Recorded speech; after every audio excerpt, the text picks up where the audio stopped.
साथियों, आज का वीडियो एसएससी जीडी 28 फरवरी फोर्थ शिफ्ट में मतलब लास्ट शिफ्ट जो आप कल हुई है उसमें जो क्वेश्चंस आए थे उसी पर आधारित आज का वीडियो है। वीडियो कंप्लीट देखिएगा, लाइक भी कर दीजिएगा और चैनल पर अगर नए हैं तो सब्सक्राइब करके घंटा जरूर से दबा दीजिएगा ऐसे ही कंटेंट देखने के लिए। चलिए सवाल जवाब का सिलसिला शुरू करते हैं। बात करते हैं पहले करंट अफेयर से कि कल लास्ट शिफ्ट में करंट अफेयर कौन कौन से पूछे गए हैं।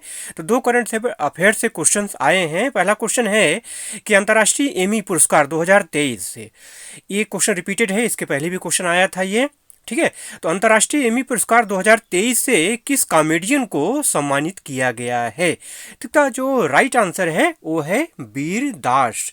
वीर दास वो कॉमेडियन हैं जिनको अंतर्राष्ट्रीय एमी पुरस्कार 2023 से सम्मानित किया गया है वीर दास लैंडिंग के लिए, ठीक है। भी ध्यान रखना है आपको, वीर दास लैंडिंग ये एक स्टैंड अप कॉमेडियन है, ठीक है। अगला प्रश्न पूछा गया है कि रेलवे बोर्ड की पहली महिला अध्यक्ष किसे बनाया गया है? तो इसका जो राइट आंसर है वो है जया वर्मा सिन्हा। इस पे आपको टिक करना था। एक चीज यहाँ पे और ध्यान रखिए आप जो है कि जया वर्मा सिन्हा के पहले जो है विजय लक्ष्मी विश्वनाथन, ये रेलवे बोर्ड की पहली महिला सदस्य हैं। पूछा जा सकता है, ठीक है, कि रेलवे बोर्ड की पहली महिला सदस्य कौन थी? तो ध्यान रखिए विजय लक्ष्मी विश्वनाथन, ठीक है। और जया वर्मा सिन्हा तो ये रेलवे बोर्ड की क्या है, पहली महिला अध्यक्ष और सीईओ के तौर पर तो जानी ही जाती हैं। अगला प्रश्न है कि 2011 की जनगणना के अनुसार भारत का लिंगानुपात कितना है? जनगणना के ऊपर क्वेश्चन लगातार बन रहे हैं, ठीक है। तो इसका जो राइट आंसर है वो है 943 मतलब 1000 पुरुषों पर 943 महिलाएं हैं, ठीक है। अगला प्रश्न पूछा गया कि टी बाला सरस्वती का संबंध किस नृत्य से है? तो इसका जो राइट आंसर है वो है भरतनाट्यम। भरतनाट्यम आपको टिक करना था। टी बाला सरस्वती का जो पूरा नाम है वो है तंजौर बाला सरस्वती। एक भारतीय नर्तक हैं और भरतनाट्यम शास्त्रीय नृत्य के लिए जाने जाते हैं। महत्वपूर्ण बात यह है कि 1957 में इन्हें पद्म भूषण दिया गया था और 1977 में इन्हें पद्म विभूषण से सम्मानित किया गया था। अगला प्रश्न पूछा गया है कि जाकिर हुसैन का संबंध किस वाद्य यंत्र से है? ठीक है, तो वाद्य यंत्र से ऊपर और उसके वादक के ऊपर क्वेश्चन लगातार डेली बन रहे हैं, ठीक है। इसका जो राइट आंसर है वो है तबला। हमेशा की तरह यहाँ पे लिस्ट मैंने दे दी है, या तो आप स्क्रीनशॉट ले लीजिए, नहीं तो इसका पीडीएफ आपको टेलीग्राम चैनल पे मिल जाएगा, ठीक है। टेलीग्राम चैनल ज्वाइन करके रखिए, ठीक है, हमारे आपके बीच में कम्युनिकेशन करने के लिए, ठीक है। पीडीएफ के लिए या कोई और बात हो, कुछ पूछना हो, कुछ जानना हो तो उसके लिए आप टेलीग्राम चैनल जरूर से ज्वाइन करके रखिए। अब बात करते हैं उस्ताद बिस्मिल्लाह खां की। तो शहनाई से संबंध है, पूछा गया ये भी जो है, ठीक है। हरिप्रसाद चौरसिया बांसुरी, पंडित रविशंकर सितार, उस्ताद जाकिर हुसैन तबला, पंडित शिव कुमार शर्मा संतूर, उस्ताद असद अली खां बीड़ा, अमजद अली खां सरोद, टीएच विनायक घट्टम, रामानंद राघवन मृदंगम, ठीक है। और पंडित राम नारायण का संबंध सारंगी से है, ठीक है। शकूर खान का संबंध सारंगी से है। अली अकबर खान सरोद, अन्नपूर्णा देवी सुरबहार बासितार, M S Gopal Krishna violin, U Srinivasan mandolin, Vishwabhushan Kabra guitar, Vishnumohan Bhatt बीड़ा, तोताराम शर्मा तबला और अल्लाह रखा तबला, ठीक है। तो ये सारे फैक्ट आपको ध्यान में रखने हैं। अगला क्वेश्चन पूछा गया है कि भारत की अंतिम पंचवर्षीय योजना कौन सी थी? तो अंतिम पंचवर्षीय योजना थी 12वीं पंचवर्षीय योजना, जो कि 2012 से 2017 तक चली है, ठीक है। इसके बाद पंचवर्षीय योजनाओं को खत्म कर दिया गया और क्या हुआ, नीति आयोग का गठन किया गया। क्वेश्चन अभी पूछा नहीं गया, पूछा जरूर जाएगा, ठीक है। उसके बाद नीति आयोग का गठन किया गया, ठीक है। अच्छा, ये जो अंतिम पंचवर्षीय योजना थी इसका जो विकास दर का लक्ष्य था वो 8.2% किया गया था, लेकिन बाद में राष्ट्रीय विकास परिषद ने इसको घटा करके 8% कर दिया, ठीक है। अगला प्रश्न है कि निम्न में से कौन पश्चिम बंगाल राज्य की नृत्य शैली है? तो उसमें छऊ दिया हुआ था, तो छऊ आपको टिक करना था, छऊ इसका राइट आंसर है। पश्चिम बंगाल के और लोक नृत्यों की अगर बात करूं तो वृता नृत्य है, ठीक है। छऊ तो हो गया, गंभीरा है, टसू है, संथाल है, लाठी है, रवा नृत्य है, अक्सर पूछे जाते हैं। अब अगर बात करें हम छऊ नृत्य की तो छऊ नृत्य 3 प्रकार के होते हैं। देखिए, पश्चिम बंगाल में पुरुलिया छऊ किया जाता है, ठीक है। वहीं अगर झारखंड की बात करें तो झारखंड में जो है सरायकेला छऊ किया जाता है, उड़ीसा में मयूरभंज छऊ किया जाता है। तो छऊ आपके 3 प्रकार के हैं, ठीक है, ये भी आपको ध्यान में रखना है। अगला प्रश्न है 1930 में गांधी ने दांडी मार्च किस कारण से किया था? ठीक है। तो इसका जो राइट आंसर है वो है नमक कर के कारण, मतलब अंग्रेजों ने जो है नमक पर टैक्स लगाया था उसकी वजह से। गांधी जी ने 12 मार्च को साबरमती से अरब सागर मतलब डांडी है वहां जगह पर, उसके तटीय शहर तक जो है 78 अनुयायियों के साथ 241 मील की यात्रा की। ठीक है, 241 मील का मतलब लगभग 350 किलोमीटर से ज्यादा। ठीक है, इस यात्रा का उद्देश्य गांधी और उनके समर्थकों द्वारा समुद्र के जल से नमक बनाकर ब्रिटिश नीति का क्या करना था, उल्लंघन करना था। ठीक है, अगला प्रश्न है कि आधुनिक अर्थशास्त्र का जनक किसे माना जाता है?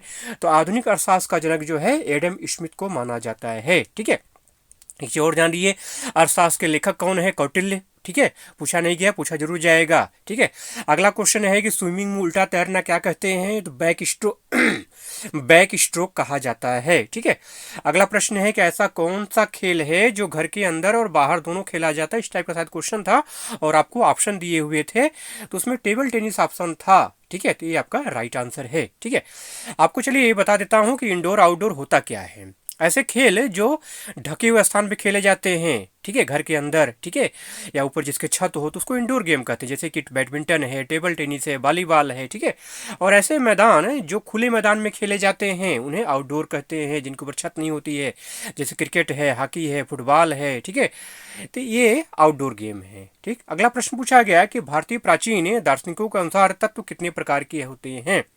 तो 5 प्रकार के तत्व हैं। भारतीय दार्शनिकों ने 5 तत्व बताए हैं, वायु, पृथ्वी, अग्नि, आकाश और जल। पंच तत्व या बना शरीरा। ठीक है, अगला क्वेश्चन है कि पदार्थ की कितनी अवस्थाएं होती हैं? पदार्थ की 4 अवस्थाएं होती हैं। कौन कौन सी? ठोस, तरल, गैस और प्लाज्मा। अगला प्रश्न पूछा गया कि विधान परिषद की अधिकतम सदस्य संख्या उस राज्य की विधानसभा की सदस्य संख्या की डैश डैश कितनी होती है? तो 1/3, 1/3 होती है। ठीक है, लेकिन एक ध्यान रखिए कि न्यूनतम 40 से कम नहीं हो सकता, न्यूनतम 40 निश्चित है। ठीक है, अगला प्रश्न है कि समानता का अधिकार का संबंध किस अनुच्छेद से है? तो समानता के अधिकार का संबंध जो है अनुच्छेद 14 से 18 तक है। ठीक है, अनुच्छेद 14 से 18 के द्वारा संविधान प्रत्येक भारतीय व्यक्ति को समता का अधिकार मतलब राइट टू इक्वलिटी प्रदान करता है। ठीक है, भारतीय संविधान के अनुसार भारतीय नागरिकों को मौलिक अधिकारों के रूप में समता या समानता का अधिकार अनुच्छेद 14 से 18 प्राप्त है, जो न्यायालय में वाद योग्य है। ध्यान रखिएगा, न्यायालय में वाद योग्य है ये। ठीक है, अब एक करके हम बात कर लेते हैं। अनुच्छेद 15 की अगर बात करें तो विधि के समक्ष समानता है। ठीक है, ये भी अक्सर अलग अलग पूछा जाता है।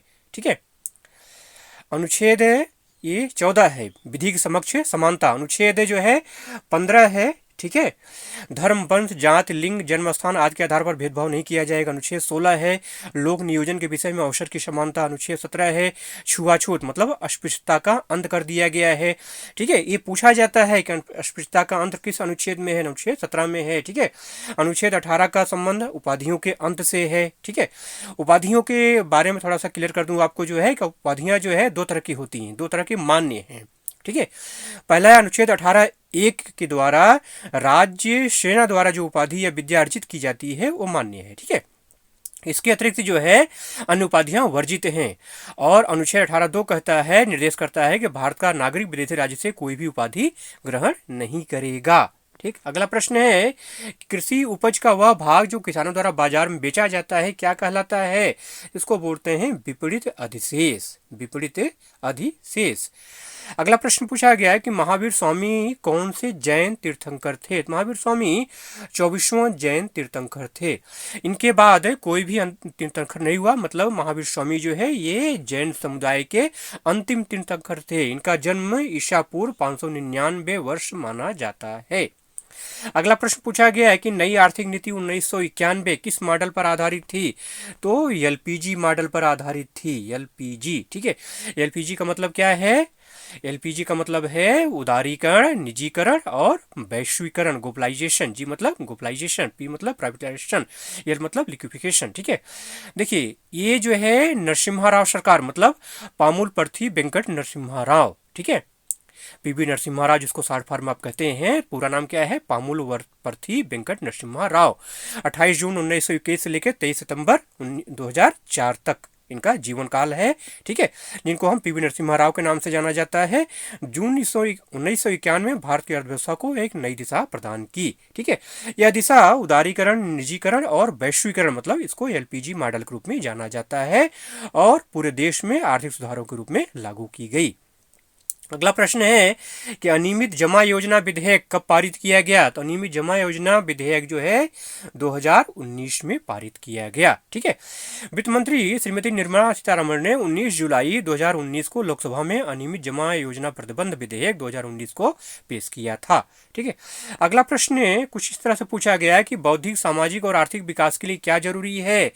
तो कॉमन सेंस का क्वेश्चन है भैया, साक्षरता की जरूरत होगी, शिक्षित होंगे आप तभी ना बौद्धिक, सामाजिक और आर्थिक रूप से विकास कर पाएंगे, ठीक है।